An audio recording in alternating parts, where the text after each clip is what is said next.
French units. But under poor American leadership, a few had faltered in battle and were stigmatized. Lieutenant General Robert Lee Bullard wrote of them, "Our government seemed to expect the same of them as of white men. Poor Negroes. They are hopelessly inferior." The 92nd assumes on the eve of the armistice that their war is over. They're going to survive. They're going to go back home. However, the next morning, there remains in force an operational plan involving the blacks in the 92nd. John Sherburne, a general, questions Corps commander, Army commander, are we really sending the men into battle at this late hour? He's informed yes, and he describes his reaction as one of absolute horror.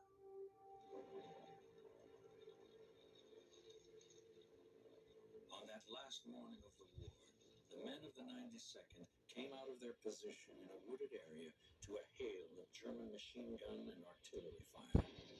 Some 190 of these African-American soldiers died within hours of the end of the war.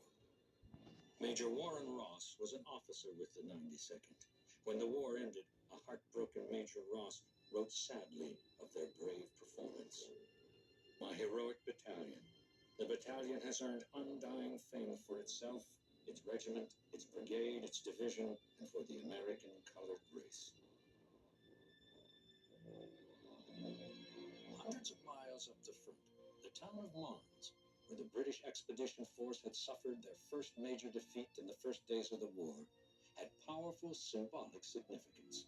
The battle survivors had been given a treasured special decoration, the Mons Star.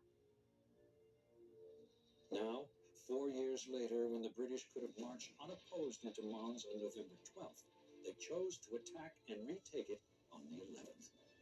Sergeant Will Byrd was one of the first men into the outskirts. They find 3 dead soldiers. Byrd notices that they are wearing the Mons Star. That means that these are men who were engaged the very first day of the war. They have survived to the very last day, only to die in the last hours. And so the British High Command has achieved its symbolic wish. The first defeat of the British has been vindicated by their recapture of the city of Mons.